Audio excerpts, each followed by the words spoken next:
আজ বানালাম নতুন আলুর দম। দেখো খুব সুন্দরভাবে বানিয়েছি পুরো রেসিপিটা। তাহলে প্রথম থেকে শেষ অবধি দেখা যাক। তাহলে চলো দেখি কিভাবে আমি আলুর দমটা বানালাম। বন্ধুরা, আজকে করছি ছোট আলুর দম। প্রথমে আমি কড়াতে ফোড়ন দেব জিরে আর তেজপাতা। ফোড়নটা দেওয়ার পর আমি এবার কড়াতে দেব কোচানো পেঁয়াজ।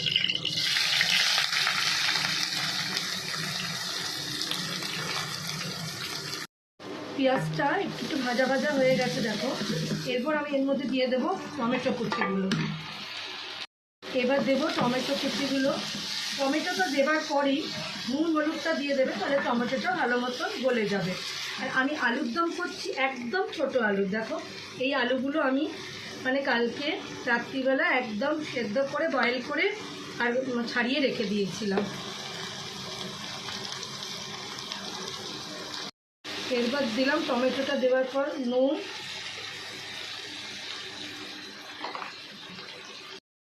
হলুদ, দিয়ে একটুখানি ঢাকা দিয়ে দিলেই টমেটোটা সঙ্গে সঙ্গে এখানে গলে যাবে। নুন আর হলুদ দিয়ে কিছুক্ষণ আমি এখন ভাজবো। নুন হলুদ দেবার পর আমি এরকম ঢাকা দিয়ে রেখেছি। তখন এই অবস্থায় আমি একটু কড়াইশুঁটি দিয়ে দেবো। কড়াইশুঁটি দেবার পর আমি এটাকে একটু নাড়াচাড়া করে আবার ঢাকা দিয়ে দেবো। টমেটোটা খুব তাড়াতাড়ি সেদ্ধ হয়ে যাবে, গলে যাবে, আর তার সাথে কড়াইশুঁটিটাও আমার গলে যাবে। এবার আবার ঢাকা দিয়ে দিলাম।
এরপর আমি এরকম ঢাকা দিয়ে একটু জিনিসটাকে কষতে দেব, যাতে ছোট আলুর মধ্যে পুরো রসটা ভালো মতন, গ্রেভিটা ভালো মতন ঢোকে।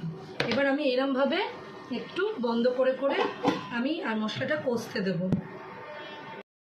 এইবার খুলে দেখি একটু এরকম কষা হচ্ছে।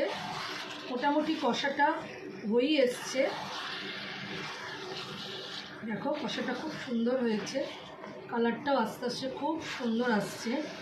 এইবার আমি এর মধ্যে পরিমাণ মতন একটু অল্প করে জল দেব,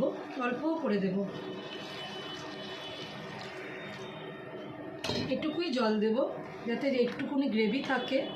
সেই গ্রেভিটা সবাই লুচি, পরোটা, কড়াইশুঁটি, কচুরি বানাবো ওর সাথে খুব সুন্দরভাবে খেতে পারে। মোটামুটি ফুটে এসছে। এবারে গরম মশলা দেব, একটু ঘরে বানানো গরম মশলা দেব। একটুখানি গ্রেভি রাখবো, গ্রেভি না থাকলে এতগুলো লোক খাওয়ার সময় একদম শুকিয়ে যাবে। কালারটা খুব সুন্দর এসছে, খুব সুন্দর। একটু গরম মশলা দিলাম নামাবার আগে। আর কটা চেরা কাঁচা লঙ্কা দেব, এই কটা চেরা কাঁচা লঙ্কা দেব নামাবার আগে। কটা ধনে পাতা দেব নামাবার আগে, ধনে পাতাটা দেব, দিয়ে একটু নাড়াচাড়া করব। করে গরম মশলাও দেওয়া হয়ে গেছে, ধনে পাতাও দেওয়া হয়ে গেল। একটু ঘি দিয়ে এই গ্রেভিটুকু আমি রাখবো, নাহলে খাওয়ার সময় আমার অসুবিধা হবে। গ্রেভিটা যদি না থাকে, এই গ্রেভিটা টেনে নেবে, যেটুকু দেখছো ওইটুকুও টেনে নেবে খুব তাড়াতাড়ি। এবার একটুখানি আমি এর মধ্যে ঘি দেবো নামাবার সময়, ব্যাস।